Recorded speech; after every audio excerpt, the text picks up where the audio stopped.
Ciao amici, adesso andremo a vedere un eremo molto particolare dedicato a San Mauro che si trova a San Mauro di Salini in provincia di Verona. Che è un posto molto suggestivo, Posto molto spirituale. suggestivo. Allora, adesso inquadriamo un po' la Qua ci strada. sono chi Ah, vende guarda, c'è un trattore con la legna anche le davanti. mucche Le mucche in posa. stanno pascolando tranquillamente. Adesso dobbiamo andare piano perché se passare qua è difficile. C'è anche un po' di sole. Come potete vedere, per raggiungere questo eremo, la strada è abbastanza impegnativa in salita. Qui c'è una suggestiva via Crucis, proprio nel vero senso della parola.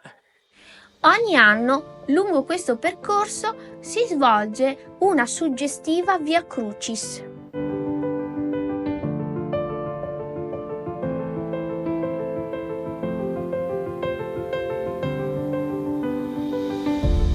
L'attuale santuario, in stile romanico-gotico, costruito in legno e pietra, fu realizzato dai Cimbri nel 1388 e divenne ben presto meta di pellegrini. Nel 1530 venne ampliato e rifinito. I Cimbri, una minoranza linguistica ed etnica di origini bavaro-tirolesi, dedicarono la chiesa a San Leonardo, a cui le popolazioni cimbre della Lessinia sono da sempre particolarmente devote. Vediamo che cosa racconta questo cartello che c'è a fianco dell'entrata della piccola chiesetta dell'Ermo. Abbazia San Leonardo in San Mauro di Saline, Verona, Eremo. Una leggenda legata a San Mauro, vescovo di Verona, che si è ritirato a vita solitaria in questa zona, fa risalire al 615 d.C. una presenza. Le prime notizie risalgono al 1145. Fonti documentari di Eugenio III Papa. All'esterno, sopra la porta d'ingresso dell'eremo, si trova un dipinto della Vergine Maria databile intorno alla fine del 1300. L'attuale chiesa è stata eretta intorno al 1388, sopra un'altra chiesa preesistente. La presenza dei Cimbri, popolo bavaro-tirolese, favorisce il culto e la devozione a San Leonardo. Durante la Prima Guerra Mondiale l'intero edificio fu occupato dall'esercito italiano e trasformato in deposito militare. L'eremo è stato restaurato nei primi anni del 2000. Qui all'ingresso c'è un'antica croce di pietra ed ecco il dipinto a cui si faceva riferimento prima. Questo è l'ingresso della chiesa. Poi qui, all'altro lato dell'ingresso della chiesa, c'è questa iscrizione. Dio è silenzio, Dio creò nel silenzio, Dio agisce nel silenzio, la creazione vive nel silenzio, il vivere dell'uomo è nel silenzio. La creatura cresce nei silenzi, il sole, la luna, le stelle stanno in silenzio. Un'icona parla nel suo silenzio, ogni paesaggio stupisce nel silenzio. L'uomo ritrova se stesso nel silenzio, ogni bellezza vive nel silenzio. L'essere inizia col silenzio, la vita inizia in ogni istante di silenzio.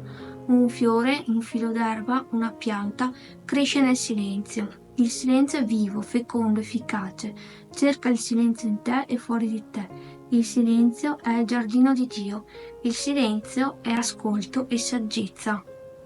Davvero delle parole molto importanti, soprattutto in quest'epoca dove noi invece siamo costantemente circondati da rumori e cerchiamo stimoli, parole, racconti, ogni tipo, musica ovunque.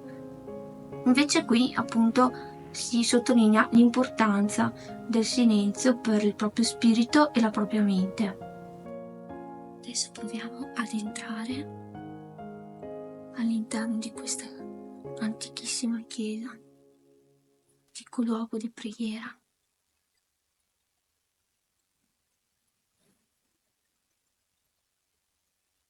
Non c'è nessuna fonte di illuminazione, penso, forse sull'altare. Comunque, tutto è immerso in una luce naturale molto suggestiva.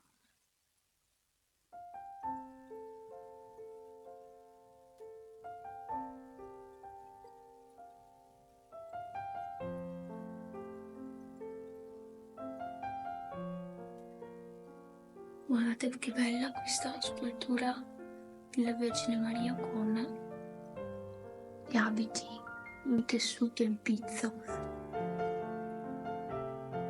Purtroppo non riesco a farvelo vedere molto bene perché c'è solo una luce all'interno, ma l'abito della Vergine Maria è un azzurro splendido, veramente, come il cielo di stamattina.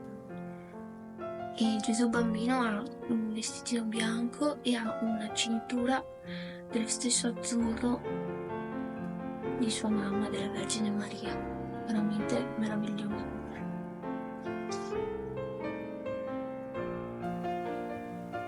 Qui c'è un crocifisso in legno.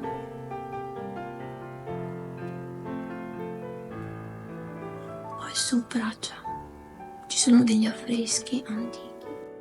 Vi faccio vedere meglio l'altare perché è meraviglioso, con questo sfondo azzurro.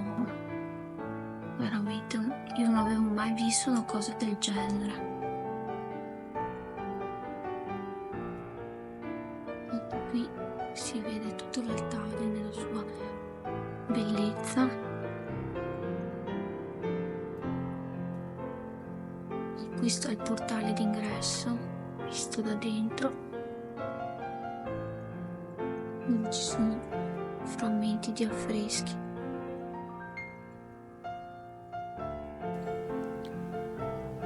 Poi subito qui all'esterno della chiesa c'è questo bel porticato, questo spazio verde che si apre su un bellissimo paesaggio.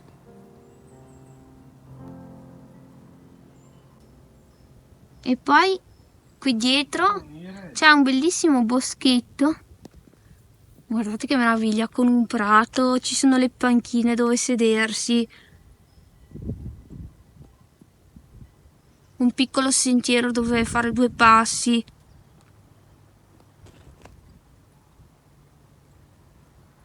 Un luogo veramente suggestivo.